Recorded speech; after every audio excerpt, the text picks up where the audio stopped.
US Open 2023. Alexander Zverev, Carlos Alcaraz et Novak Djokovic sont à un niveau à part en ce moment. Surclassé par Carlos Alcaraz dans la nuit de mercredi à jeudi en quart de finale de l'US Open, 6-3, 6-2, 6-4, Alexander Zverev n'a pas pu livrer l'opposition qu'il aurait souhaité. Fatigué par son duel titanesque contre Jannik Sinner au tour précédent, l'Allemand s'est aussi blessé pendant le match. Mais il n'a pas voulu s'en servir d'excuse face à un adversaire d'une telle envergure. Il s'est heurté de plein fouet à une double réalité. Celle de l'adversité et de son état physique. Alexander Zverev n'a rien pu faire sous les projecteurs du court Arthur Ashe dans la nuit de mercredi à jeudi, terrassé par Carlos Alcaraz en 3-7 secs, 6-3, 6-2, 6-4, en quart de finale de l'US Open. À vrai dire, vu sa performance au tour précédent contre Jannik Sinner, il a même un peu déçu, semblant se résigner trop vite à son sort malgré un bon démarrage dans les 6 premiers jeux. Suivez l'US Open et la Vuelta sur Eurosport. Mais si le champion olympique a manqué de « fighting spirit », c'est aussi et surtout qu'il a vite constaté que son corps ne lui permettrait pas d'engager le combat désiré. Le premier set aurait pu aller dans les deux sens. Puis au début du deuxième, j'ai senti quelque chose entre ma cuisse et mon fessier côté gauche. Je ne pouvais plus pousser sur mon service. Ma vitesse sur ce coup était assez basse par rapport aux autres jours. Et contre lui spécialement, j'avais besoin d'un grand jour dans ce secteur. Sans ma plus grande arme, c'était difficile de rivaliser forcément, a-t-il dévoilé. Des réserves épuisées après le choc contre Sinner. Alcaraz n'a donc même pas eu à forcer son talent.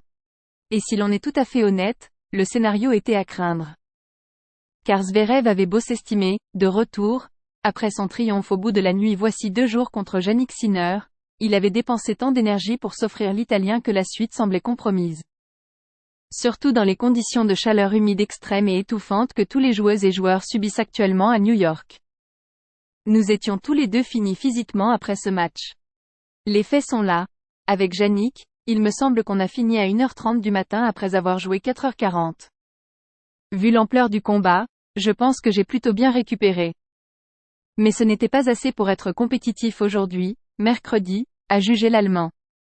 La fatigue musculaire a d'ailleurs sans doute été à l'origine de la gêne ressentie par le 12e joueur mondial à partir du début du deuxième set.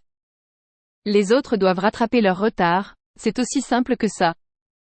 Mais Zverev n'a pas voulu pour autant minimiser le mérite d'Alcaraz. C'est aussi dans cette optique qu'il n'a pas eu recours au kiné, estimant que la stratégie était trop souvent utilisée pour perturber le rythme de l'adversaire. Il a même reconnu la marge actuelle de l'actuel numéro 1 mondial et de son dauphin. J'ai joué Novak, Djokovic, à Cincinnati, j'ai joué Carlos ici. Je pense qu'ils sont très similaires en termes de niveau de jeu. Il y a des choses que Novak fait mieux, d'autres que Carlos fait mieux. Je pense qu'en ce moment, ils sont à un niveau à part. Et les autres doivent rattraper leur retard.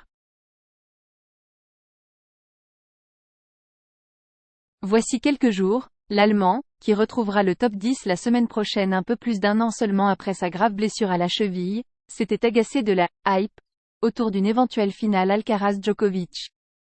Il avait toutefois concédé ne pas encore être en état de perturber cette hiérarchie. La vérité du terrain le lui a cruellement confirmé. Mais Zverev le sait, il est sur le bon chemin. Vu son niveau de la quinzaine, sa résistance aurait pu être plus importante dans d'autres circonstances. Et il ne rêve que d'une chose en vue de la prochaine saison en Grand Chelem, rattraper définitivement son retard.